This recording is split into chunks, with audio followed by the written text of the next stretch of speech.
Hey there, my name's Mark McCartney, and welcome to the What is a Good Life podcast. Over the last 2 years, I've interviewed over 170 people around this question, not to prescribe you with the universal answer, but to help you to find and define your own answer to this question. On the 48th episode of the What is a Good Life podcast, I'm delighted to introduce Dr. Brennan Jacoby as our guest. Brennan is a philosopher and the founder of Philosophy at Work, a collective of philosophers and business psychologists teaching professionals the skills they need to think their best. In this episode, we explore making space for meaning in our lives without forcing it. We delve into various tensions, from wanting to make the most of life to vegging out, accepting ourselves without lowering our standards, and balancing the time spent building a career with the need to invest in personal relationships. Additionally, we discuss the various limitations of numerous philosophies when lived to their fullest interpretation, the importance of realizing the subjective nature of our experiences, and the necessity of reflection to understand what we are projecting onto life. Throughout this conversation, we emphasize the profound significance of caring, noticing, and orienting towards a better life. For some reason, I found this conversation with Brennan to be extremely cathartic.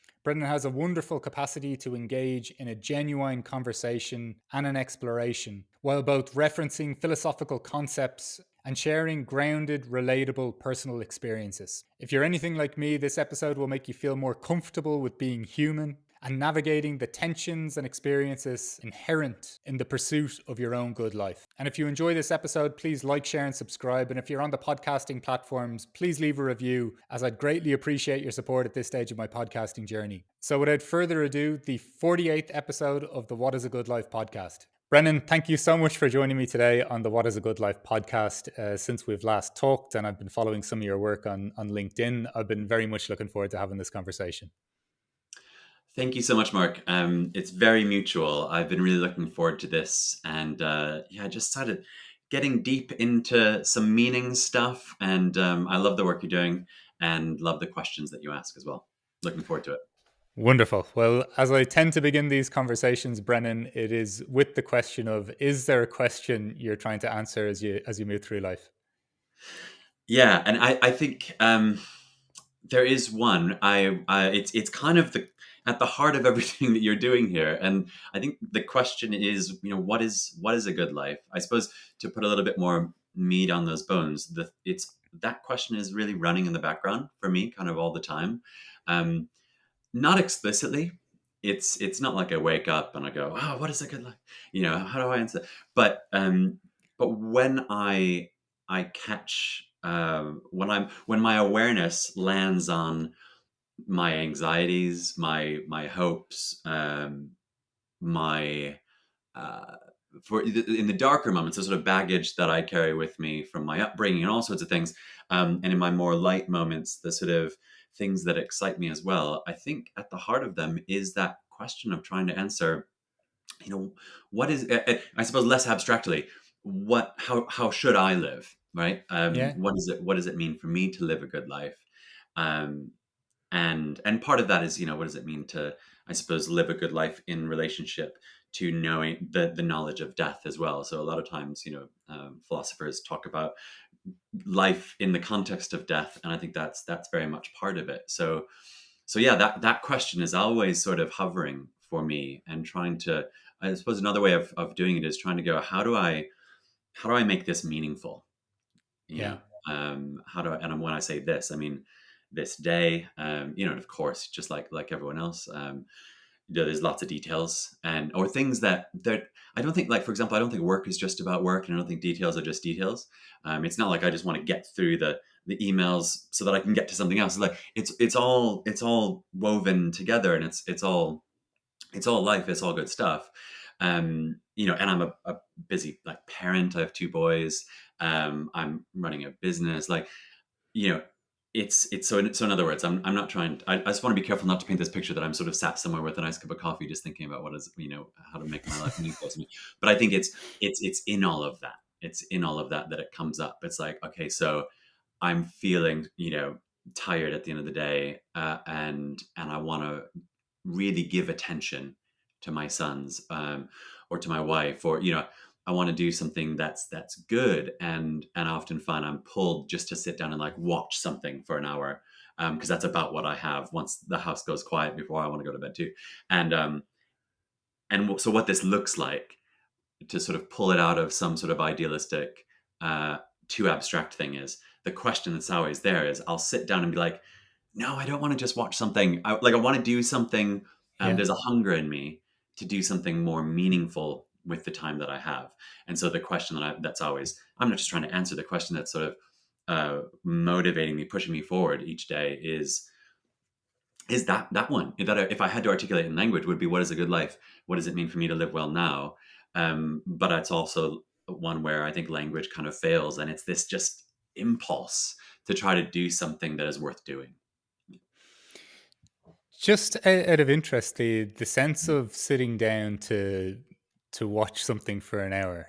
Yeah. Um, I find this tension really interesting, and as a recent father myself, like, and noticing my time being the freedom I have or the looseness I have around time being squeezed, Mm, obviously, I mm, still find it interesting that even though I find these moments extremely fulfilling when I'm with my daughter, when I'm even my dog, my wife, mm, and like yourself, hence I've interviewed so many people around this, kind of compelled by the question of what is a good life, meaning, mm, all of these things. Like yourself, I'd say even as well, an appreciation for that sense of the question, even in stressful or anxiety filled moments versus joyful and contented moments. Like, what mm. is this? Like, I just find that pull to extricate ourselves from that for even if it's an hour, like where maybe even an hour of sleeping might be more useful for me or whatever it is, just Yeah, some almost some escape from it for a moment, if you get me. yeah,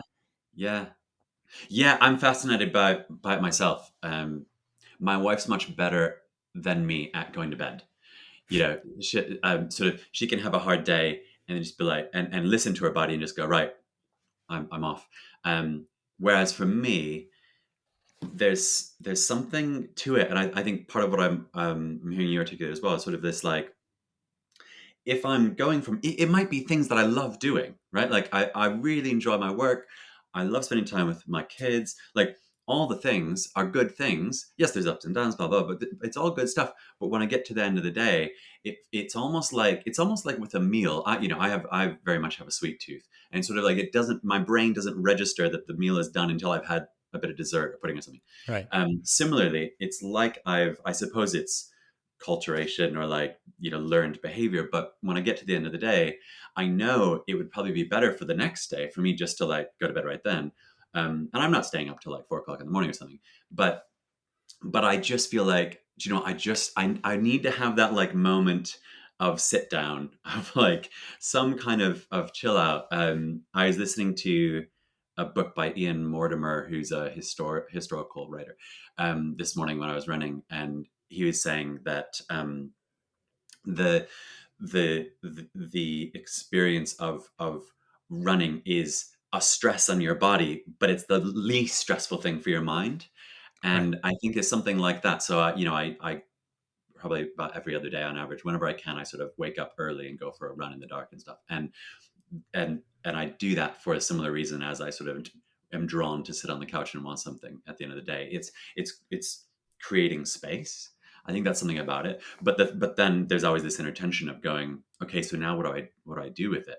And in that context of death, I'm conscious that, everyone says, well, no one's on their deathbed going, oh, I'm disappointed I never finished that box set or something. So Yeah. I know that I'm not doing it for that reason, and it's totally okay just to, what I would call, like, veg, right? It's totally fine just to sit and watch something. Mine, it's totally fine.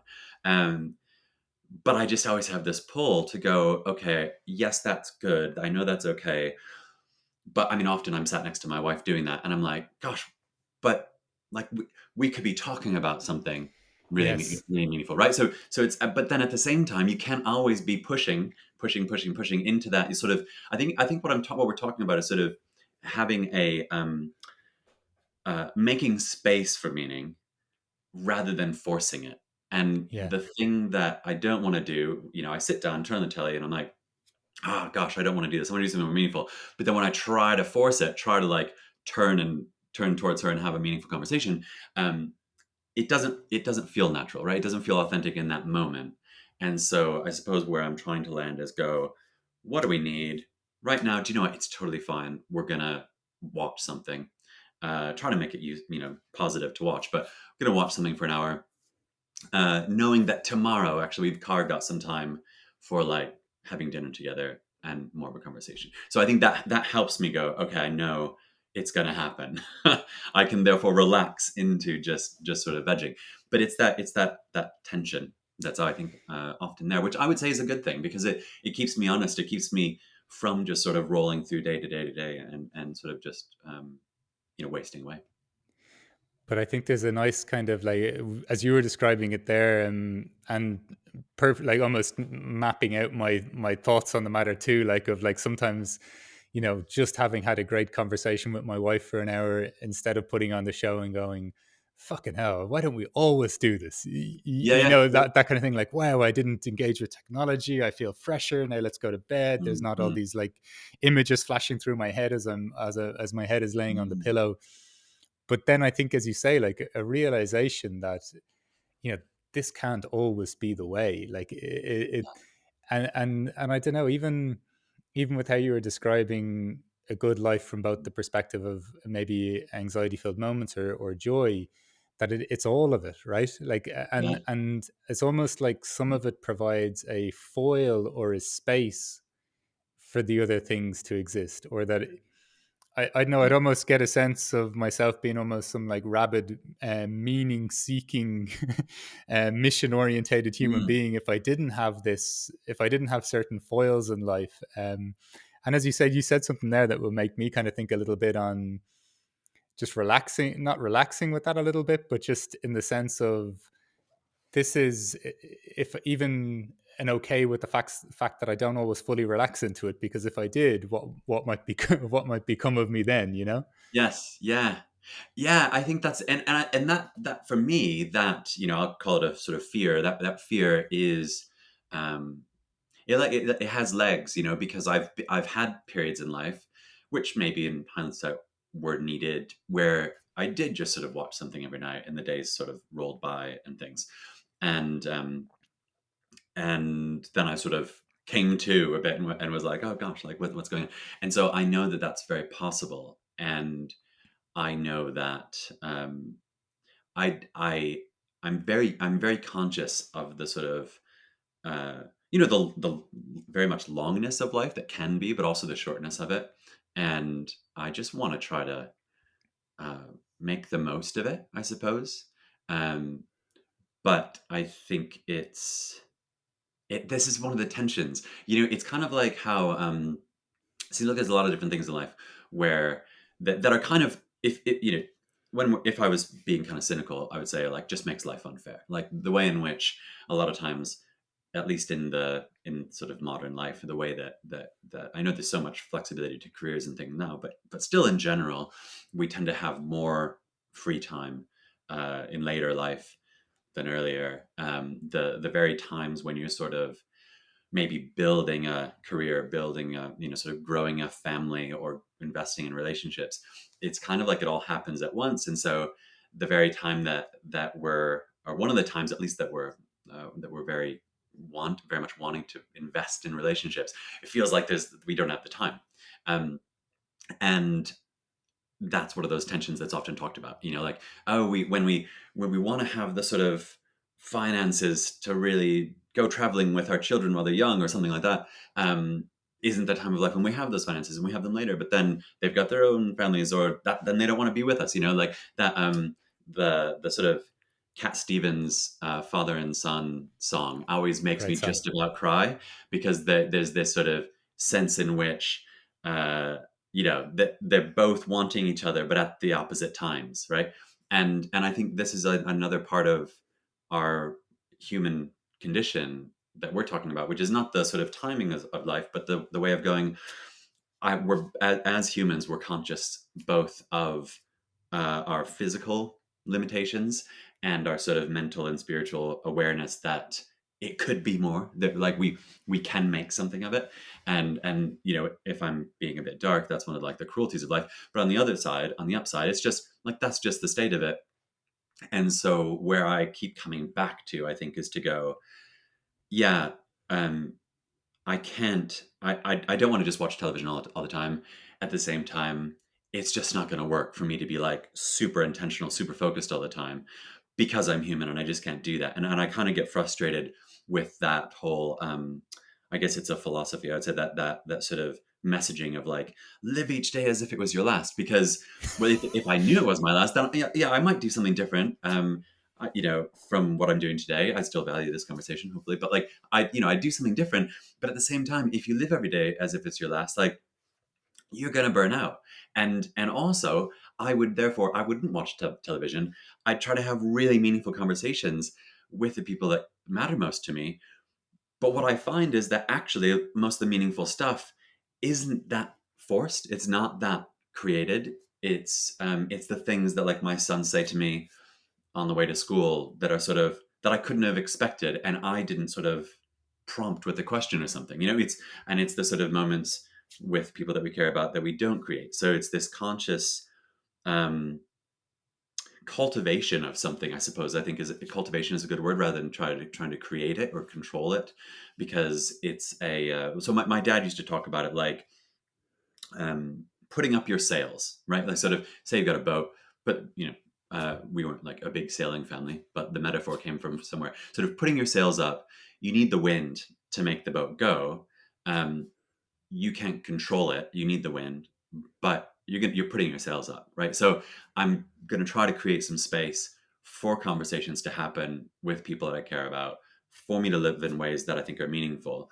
But at the same time, I can't force it. And so, you know what? I'm tired. I'm going to watch a bit of television and then go to bed and hope for the best. So I think it's this sort of balance that I keep coming back to, and that experiencing meaning in the everyday. And maybe one other reference that comes to mind is Brother Lawrence, who is a sort of a monastic uh, writer and sort of character in medieval Christian thinking. And they were this character who's sort of known for making a spiritual practice out of doing the everyday stuff. So apparently their job around the monastery was to do the dishes and like sweep the floor.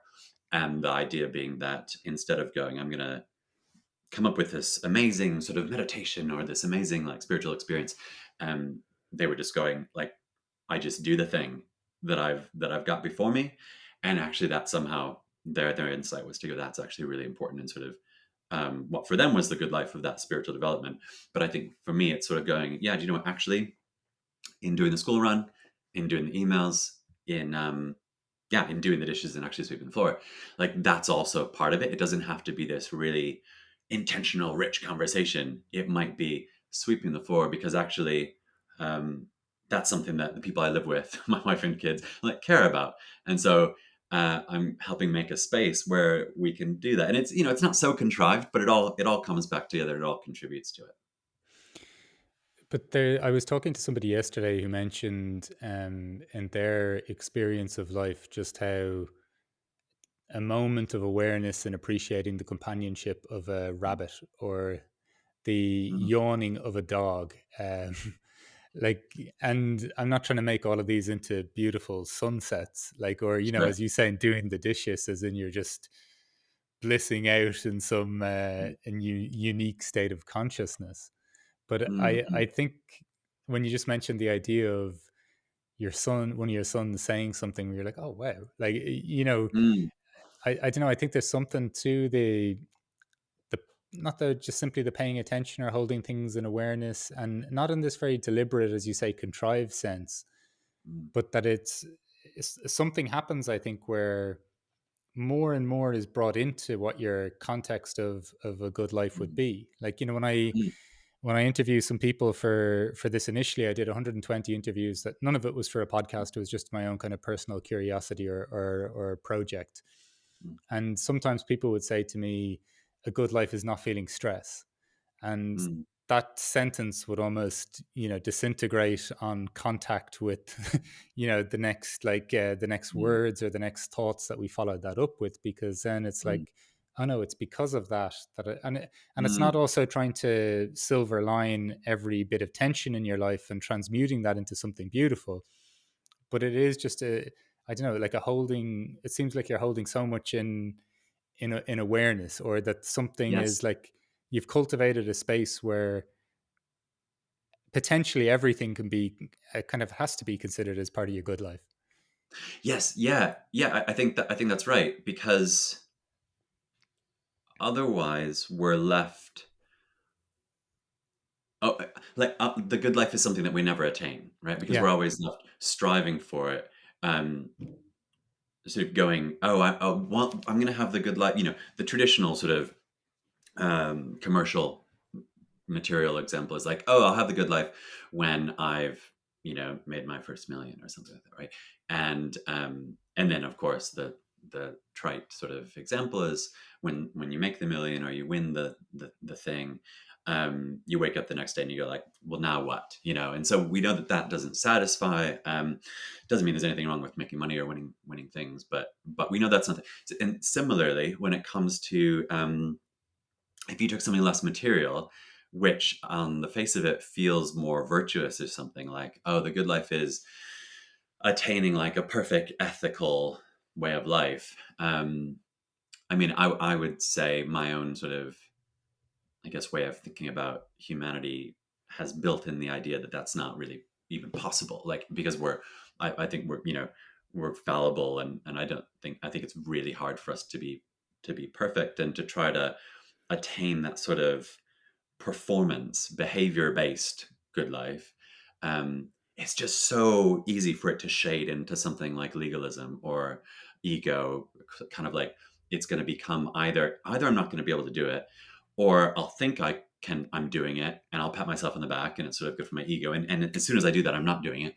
And what I guess I'm trying to say is that unless, unless we say that the good life is now in the day to day and it's in the struggle of it, then it's always something that isn't really going to be attained, or maybe it's going to be attained at some point that's really fleeting. um, there's a guy that I used to work with, who's really brilliant. Really admire sort of his perspectives and stuff. He's called John Paul Flintoff, and I once heard him say, he said this actually in a TED talk he gave, that uh, with music, you don't wait to the end of it to appreciate it. You don't sort of go like, "Oh, this is such a great piece of music. I wish it would finish so that I could Yeah. enjoy it." You sort of, you're in the moment and you try to appreciate. You try to enjoy it then. Um, and I think something similar is what I'm trying to articulate with what it is to have a good life. It's to go, I'm going to sit with the life. I'm not going to try to uh, you know get into doing everything right in a sort of traditional rule based sense. I'm not going to try to make sure I just make all the money, or I'm even the most, as much as I would say being loving is like a good thing. It's probably one of the things that is pretty necessarily a good thing. Um, I'm going to fail at that. And so I want to try to say, okay, when I really think about what it means to have a good life, it's the struggle in all of that, because I think it's possible to appreciate the struggle while you're in it. I could still become self-righteous and go, "Gosh, I'm really good at struggling," but I think it's it's more, okay, this is happening. How am I responding to this? What am I learning from this? How am I being caring to the people that I'm doing this like life with? And maybe it's because of my like personality or background in philosophy, but I don't really have much trust in like really landing on a solid answer that's always going to work forever. I'm much more sort of going, I know that I don't know, and I know a couple things that it's good to aim at, but I'm going to go on the journey, and the goodness is going to be found in the wrestling with it. Um, we could say more about that, but I'll sort of maybe pause there. I think it's in the doing, it's in the details, it's the messiness of life, and that's all quite vague. But what that means is, yes, this the good life is not a destination. The good life is, the way that you get there. I suppose the destination is death. And the good way is how you get there. Yeah, you're saying You're saying so much that resonates with me, and so I want to make sure I'm not tripping myself up and just assuming that that you're thinking the same as me on this. But there's like I don't know. I find it really interesting, even after the first few months of being a parent, and kind of thinking like, oh, our daughter is some. Even in my head, like, oh, our daughter doesn't cry much or something, and then almost getting Mm, attached to the idea that she seems quite jolly or something, and I kind of go, whoa, whoa, easy, easy, because this this will lead to an absolute crucifixion whenever this it doesn't remain the same, or even if in mm, myself, like you say there, I feel like a very loving parent, but mm, I know I have like a temper in me too. And when my daughter gets to a certain age, when perhaps she can do something where I respond in a more verbal way, like, mm, geez, mm, I'll suffer a lot for thinking that I'm just this wonderfully loving creature. And it's not, as you say, I don't think mm, it's too deliberate in intention, but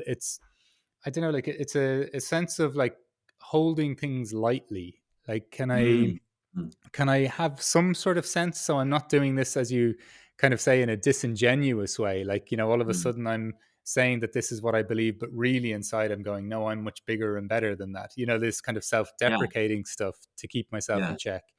But there yeah. is there is something I think when we pay enough attention to our lives, I find in myself when I fall into some of these like more egoic interpretations of myself, I suffer. I see the suffering come. Like, I see how the insecurity and the arrogance are almost Mm, inextricably linked. Like, and it's not to avoid any of them, because I'm not, like, a bit like yourself. I'm not too sure how you.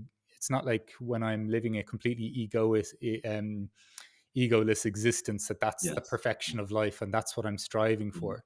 But it's just mm, really interesting to see these poles emerge and how they interact and how they play with each other, mm.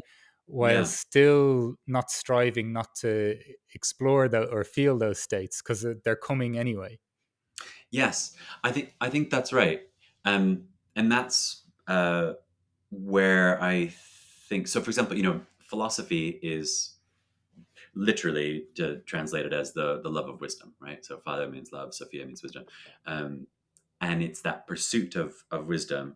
But Iris Murdoch, the Irish American philosopher, described doing that pursuit of wisdom, described doing philosophy as something that is at once like this marriage. You're at once trying to discover something that is true outside of yourself, while also wrestling with yourself, and that's Yeah, just because of the reality of like our human subjectivity, that we see everything through like we're wearing a pair of lenses. I only even like color. I say, oh, I'm wearing like an orange T-shirt, and you're like, oh yeah, I like your red T-shirt today, Brendan. Like, oh, no, it's orange. Then we yeah, all have like who's to say exactly what the color is because we have the subjectivity. Okay, so but at the same time, it's not just subjective, because when we're trying to work out wisdom, when we're trying to pursue wisdom and do philosophy, implicit in that view, and I think this is true of living a good life,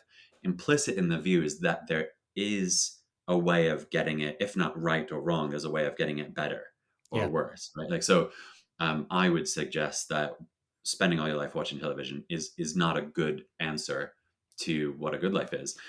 So I think there's some answers that hold better water, and like you said before, some of the answers just sort of seem to disintegrate as soon as you think more about them. So anyway, all that to say that, like Murdoch was saying, we're trying to get at something that is outside of us, that is objective, that is that if I went away, would still be real. It's not just dependent on my thinking it, right?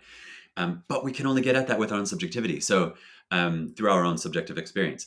And so when you think about your daughter, when I think about my sons, or these different things, like we always have to be not always have to be conscious. I might just be making some toast, but like always running in the background is the reality that I'm not just seeing the child sort of sleeping soundly.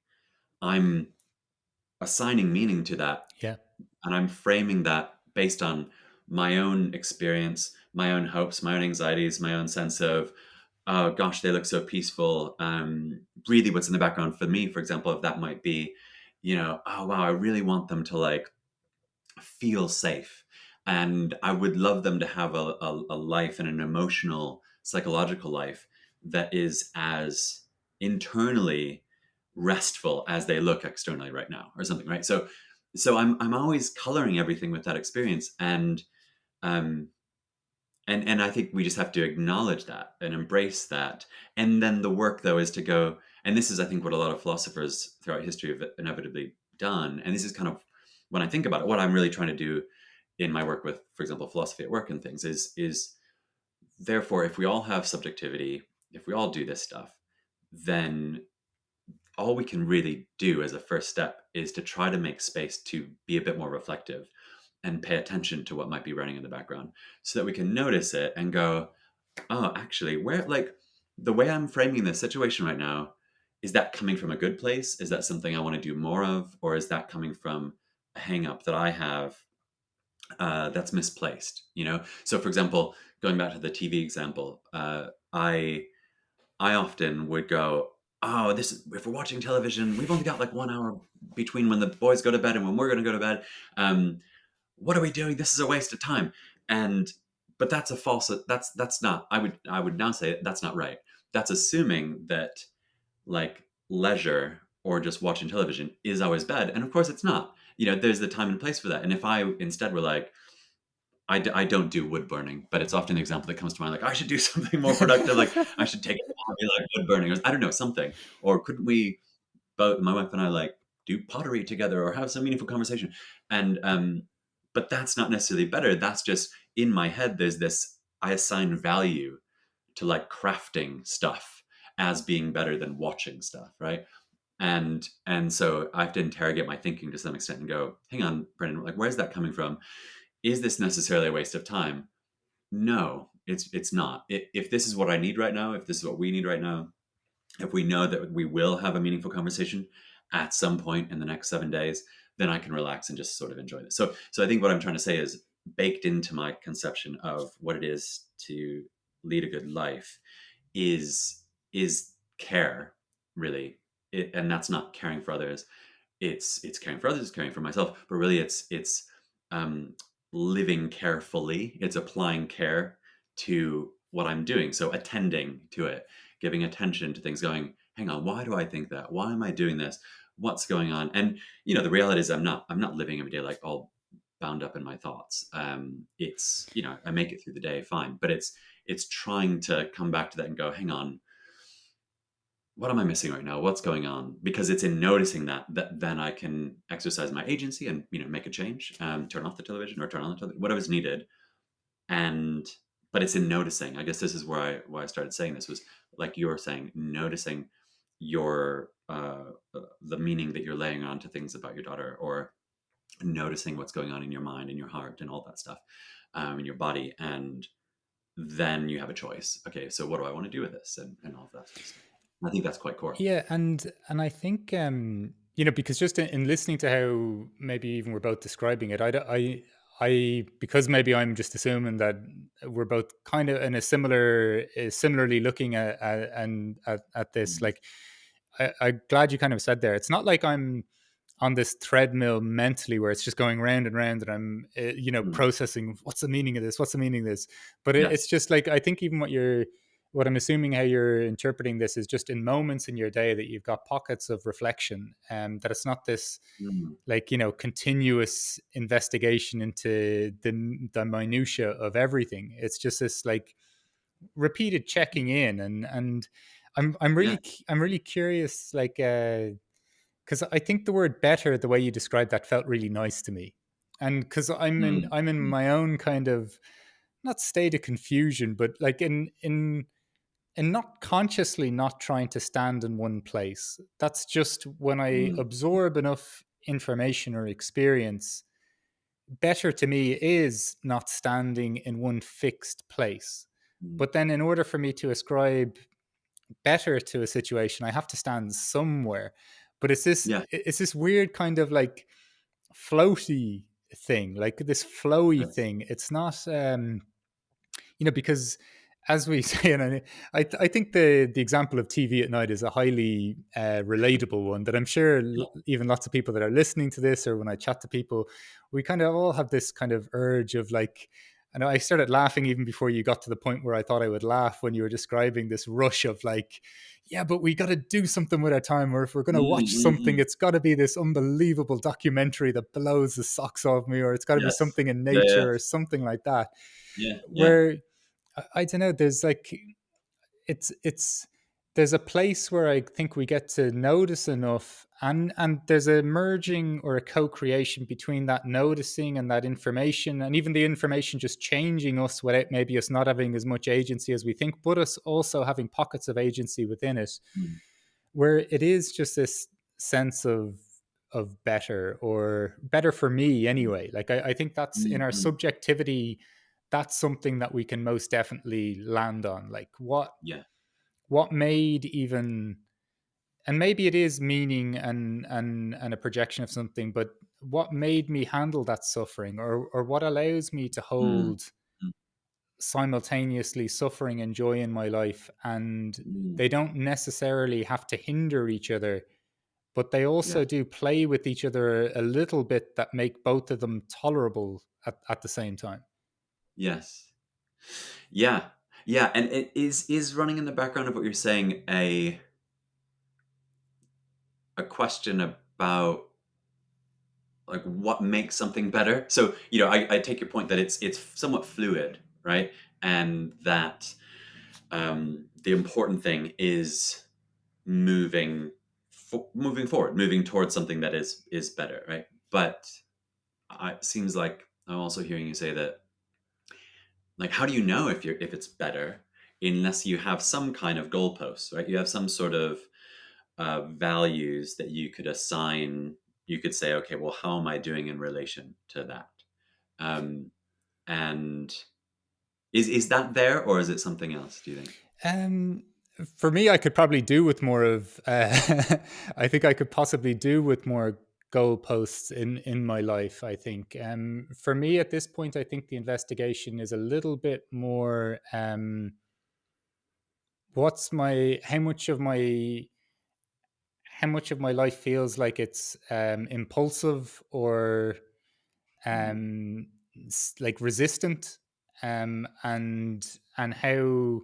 So I guess the not the interpretation of my life isn't down to the fact that it's that I'm hitting it out of the park or something like this, mm, but like I'm curious about like how can I? It's interesting that I can feel okay with this stress, like that. So okay. so maybe if Yeah. that's a goalpost, Mm, it's more even a, without striving for a sense of being, it's the resonance or the experience of my life that I guess that I'm that would be my, yeah, that would be my goalpost, I guess. Like how do I mhm. feel? Because I think sometimes, you touched on it, and I'm not trying to throwing out the stereotypical material life that that we're Yeah. expecting to feel a certain way, and then maybe we do or we don't with.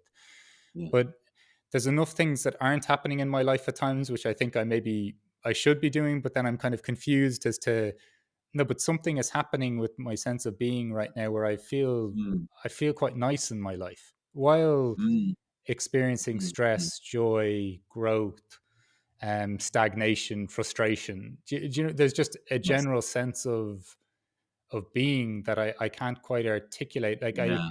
I do think it's an unintentional byproduct of a lot of the things that we're talking about, that Mm, maybe mhm. that cultivates some degree of grace in life. Yes. That's Yeah. r- Yeah, roughly yeah, how I yeah. think about it. But Yes. when I hear you talk, I don't hear of somebody who's just perfecting every process and is just Mm, blissfully conscious all the time. But when I've talked to you a couple of times, I get a sense that there's a you experience a lot, you sure, but like you can experience a whole multitude of different things. But there is a kind of a base case. I don't know. I mm. feel okay in my life, or something to that effect. Would Yeah. that be fair to Yeah. say? Or Yeah, I think so. That's nice to hear. I don't always feel okay in my life, but it's nice that but I even within that sense of I feel okay, like it's not yes. feeling okay. I Yes, yes, I don't want to seem too exactly. vague here with everything, and seem like I'm just Yeah. Yeah. No, deconstructing things too much, if you know what I mean. that's right. My dad died a couple years ago, and I think that that has something to do with this actually, which I might return to. But I think the reason I brought that up is I was given a book. I was, as you do, I was given some like all these grief books, some of which were really really interesting and helpful, and some of which were not very helpful. But one of them was called "It's Okay That You're Not Okay," and I really hated that title for a long time. It's a great book. If anyone's out there, if for some reason the author is listening, it's a great book. Well done. But the title I found annoying because I was like, you know, who are you to tell me if I'm okay or not, right? I sort of just responded in that way. But at the heart of it is this idea of going like, you're probably not feeling great right now in grief, and that's okay in a world and like culture and using that term very generally, that basically says like cheer up, and I think that's related to what I was hearing you say. So a lot of times when we think about good life and ethics and just sort of like what we should, progress and what we should be attaining, direction of travel, all these sorts of things, um, they are understandably like quantifiable, right? Because we like having some kind of feeling like we have some kind of grasp on reality and having some sort of sense. And if I say, if you can apply a number to something, that feels nice because you go, right, today my run was a minute faster. That must be better, right? So, and I can assign that value. If we're dealing with stuff that isn't like that, though, which is some of the most meaningful stuff in life, like love, you can't count. I can count how many like hugs, but that doesn't measure love, right? Um, so some of the most important stuff is not quantifiable, but the ways of trying to make sense of a good life have often been just because of, I think, the way that humans are. We've tried to like put boundaries around it and say, okay, so here's the goalposts. And people like Immanuel Kant said, oh, the goalposts are like getting all the rules right, working out what the right rules are and obeying the rules. um, and but then that often, like, if you go right, okay, I'm going to get it all the rules right, then it's pretty easy just to sort of, I've tried that and I shade into legalism, and I can't do it. So then people like John Stuart Mill say, no, no, it's all about creating the greatest amount of good for the greatest number of people. Um, but if you're anything like me, that's pretty easy for that to pull you into like people pleasing and going, great. So then Right. the whole point of life is to like create the number of good. And I know I'm if you're creating the most amount of good for the most amount of people, you can be in that group and create good for yourself too. But still, you're thinking about, how do I use my life to create the most value for the largest group of people? And that sounds exhausting. Aristotle, is all about saying it's developing virtuous character. So what kind of person are you becoming? And I see, that's quite good. But again, it's, if I'm going, right, I'm doing this virtue well, I'm doing this virtue well, I'm doing this virtue well. And admittedly, for Aristotle at least, what a virtue wasn't sort of like being an angelic kind of person. It was living a balanced life between extremes of not overreacting, not underreacting. But even so, if I try to attain that, I might end up saying, oh, do you know, I'm a pretty good guy. I'd say I'm like, was pretty virtuous today. And that feels very egoic to me. That feels very like self-congratulatory. So I work a lot with like virtue ethics. I like it. I think it helps make sense of ethics and tough choices. But if you try to apply some of these things to like, how do I actually live a good life? It's hard for me to see how I would live that out, like an Aristotelian, let's say, um, and not become sort of self-congratulatory, self-righteous. And so the thing that I keep coming back to is an ethic of care. And there's lots of philosophers that have done that. Like Nell Noddings has done a lot. I've in my sort of work in philosophy, I got into it was generally in the literature around like feminist ethics and things. And so there's a lot of ethics of care going on in that space. And that's not exactly what I mean. What I mean is not just ethics of caring for others, but attending to, caring for life. And that's where I keep coming back to in our conversation. I think what it means to live a good life is to try to care about what you're doing. Hmm. And so that might mean caring for others. It might be caring for self. It might be caring for the work you're doing. But it's trying to go, all right, I might not get this right. I'm going to do my best to get it right. I'm going to try to, be a good person in the character sense, the virtue sense. I'm going to try to create the greatest good for the most amount of people. I'm going to try to like follow the rules that are good ones. Um, but I'm probably going to fail a lot of times. And so, how can I think I'm still having a good life if I'm failing? And I think the only answer can be, well, something about my intention and my attention. So I'm trying to notice why I'm doing what I'm doing, and I'm trying to correct for some of that stuff, and I'm um, trying to be loving and be careful and thoughtful, right?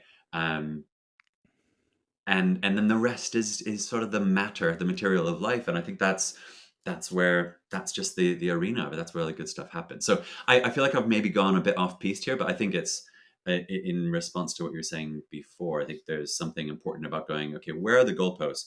Well, that implies some sort of rule, and like I've tried to just sort of survey a lot of the dominant accounts of what the rules should be throughout the history of sort of moralities and stuff. Um, Kind of each have their own problems because they're all saying, here's a destination, you've got to be like this. And I guess I'm saying I don't know that we can be consistently like that.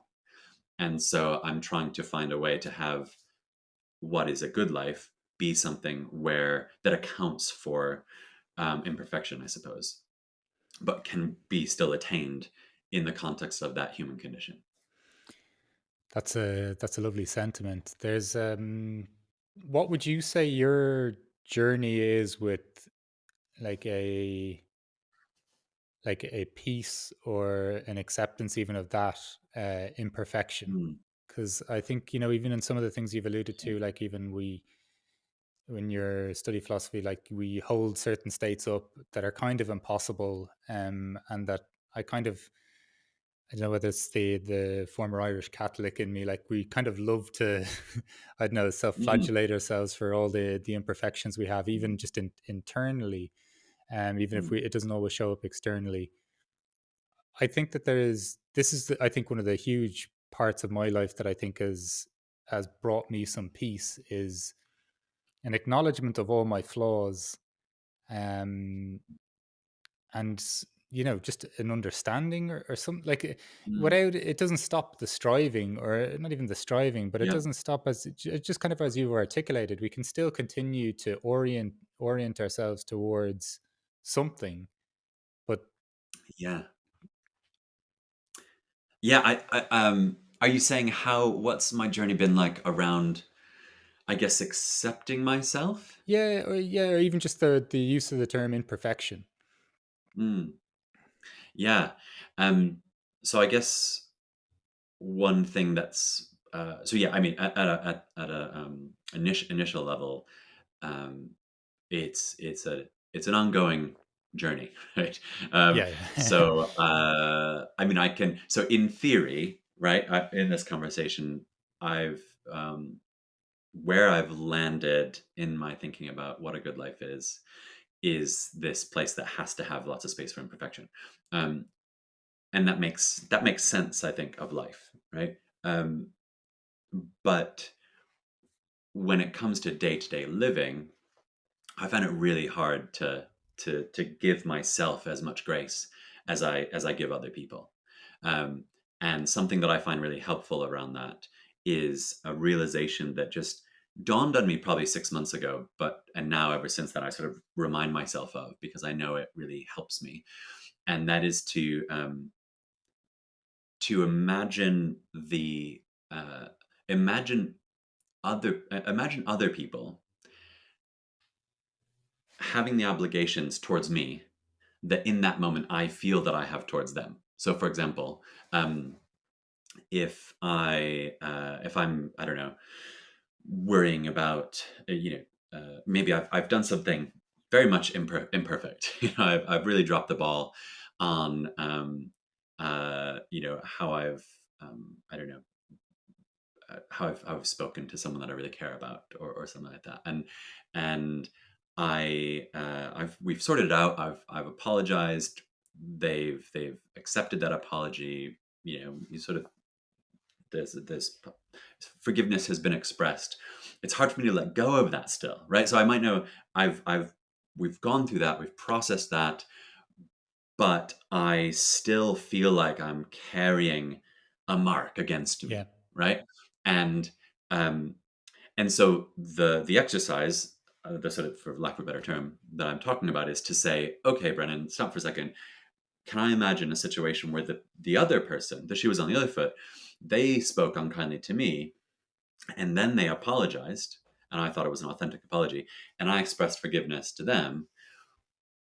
Do I think that they should walk around still carrying like a burden from that? And I would go, no, no, like I don't think that it's right. I don't think it makes like philosophical conceptual sense to say forgive and forget, because for like deeper reasons about justice and stuff. But so I don't think we should forget everything that's happened.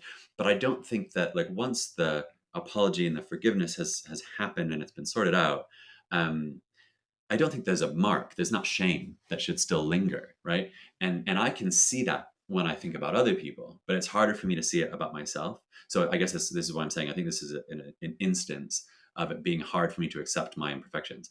And so the thing that helps me is to turn the tables and go, well, is that true for other people? And I go, no, of course not. Like you gotta let people go when they've apologized and you've forgiven them. So then it's pretty easy for me to go, well, why am I doing that to myself? And it's still hard to like physically or emotionally let go of that kind of energy of shame. But in that moment, I can see it more clearly and go, oh yeah, of course. Okay. So then I can accept myself. And I find that sort of just mental exercise of imagining it being the other way around. And helping me to see it clearly.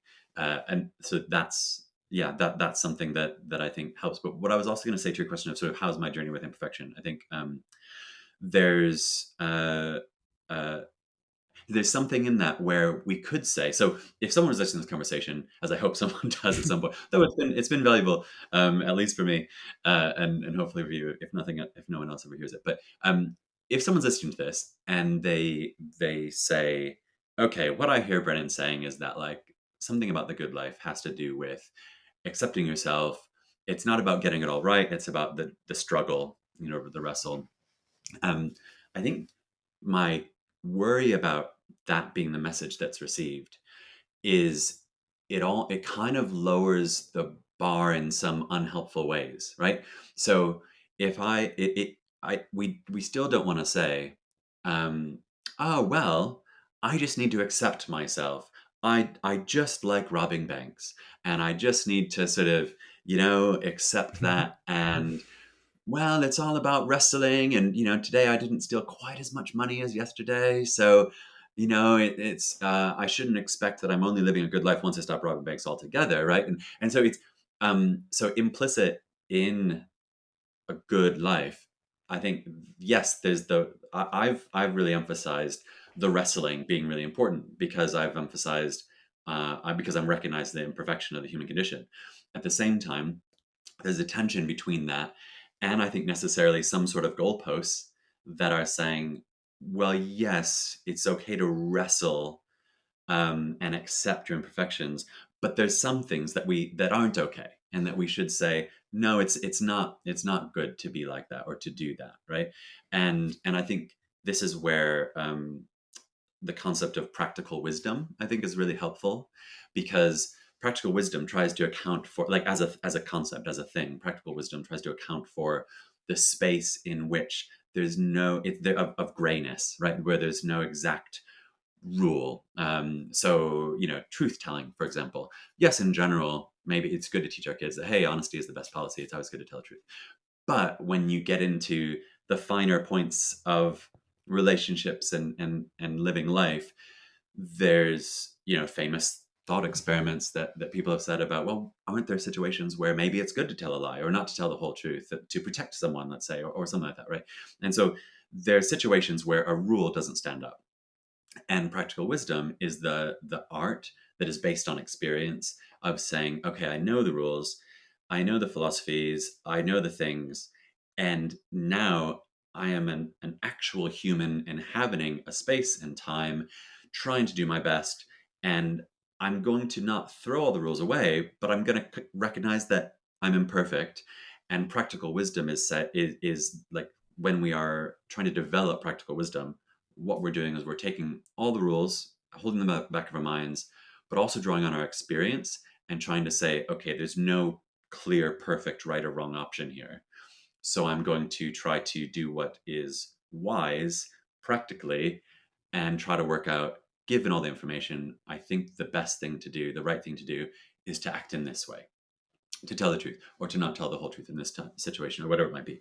And I think that's a useful concept, because otherwise we're left always in this tension between going, oh, is it just relative, or are there, like, do we have to be perfect? We can't be perfect, but we don't want to be relative. We don't want everything to be relative. We don't want to lower the bar. So that's why I'm saying, no, of course there's things that are bad, and that we don't want to just accept, behaviors of ourselves that we don't want to just accept, and yet we need to be accepting of ourselves, Yeah, right? So yeah. that's what I think this is a helpful thing, I hope. You know, in during the course of this conversation, the thing that it kind of makes me think of is just that there's and I don't even want to make it too kind of an intentional act to accept the tension.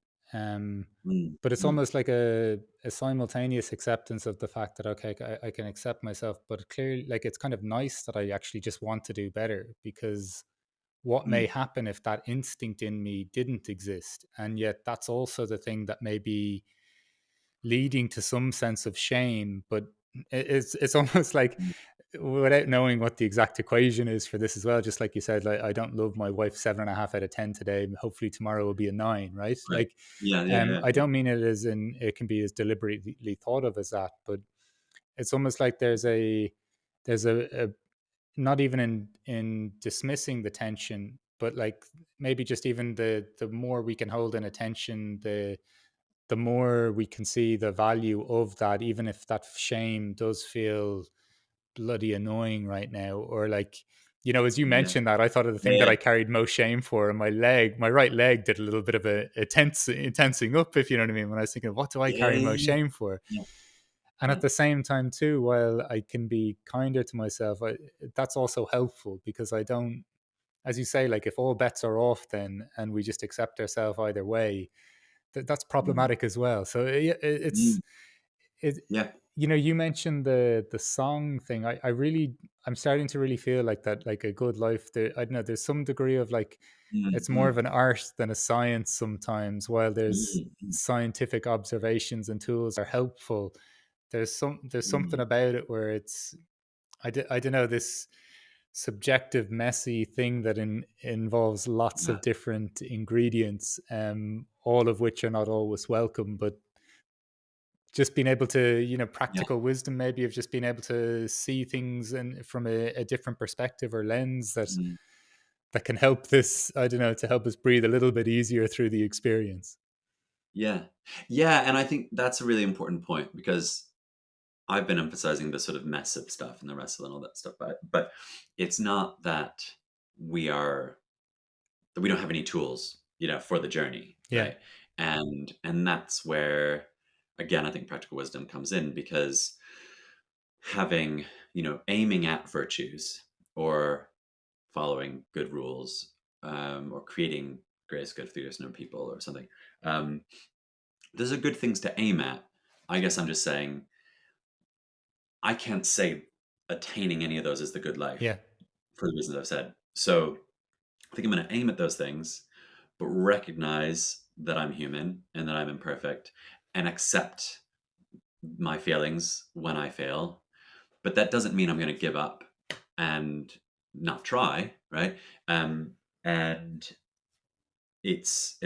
that's why I think, if I had to put it down to one thing, I'd say the good life is about care, that attending to it, because I'm assuming that, yeah, I'm going to be trying to do the right thing, but really what's doing the work in there is paying attention, noticing when I do well.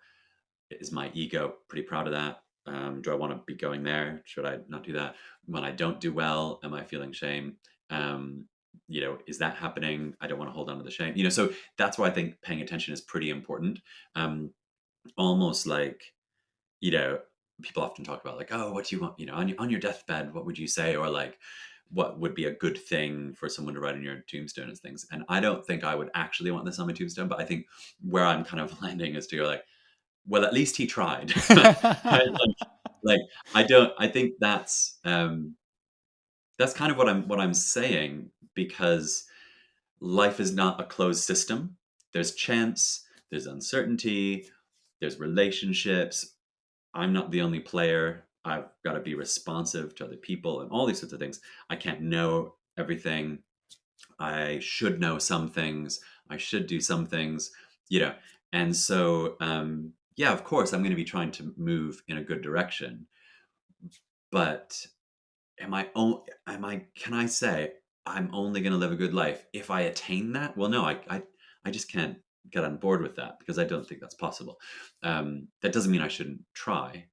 Um, and I think in the trying is the goodness a lot of time, because that shows the intention, but that also it's in the trying that we do. If I just go, oh, I can talk about a good life, but I don't ever try, then I'm not actually doing anything about it.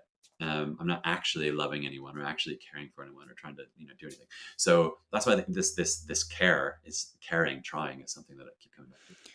Well, Brennan, you've magically managed to ask the question that I always ask at the end of these podcasts, at the in the perfect timing as well for me to ask it as well. And look, I think this during this whole conversation, I think it's for me anyway, it's been a lovely kind of exploration of the subtlety of some of these energies or these intentions. And for Mm, me anyhow, I definitely take a lot from this idea of care. and mm, and even in that, like, I think with some of the themes we even discussed around self-acceptance or better, or a lot of the kind of things that we can kind of see can be, it's not such a fixed idea of aiming towards virtues or whatever else. mm, To me that sounds very comforting, while it requires continuous care. So it doesn't also let me off the hook mm, for mm, just mm, mm. saying, consequences or intentions be damned. So I think for Yes. me that's a lovely insight to take away from this. Cool. Great. Thank you so much, Mark. And yeah, I've really found the conversation enriching, and it's given me a lot of food for thought. I really appreciate your approach and tone and the space. It was really nice to have the space to sort of to process some of these things. So thank you again. Wonderful. Brennan, thank you so much for joining us on the What is a Good Life podcast this week. And hopefully I look forward to future conversations as well, sir. Absolute pleasure. Thank you again, Mark.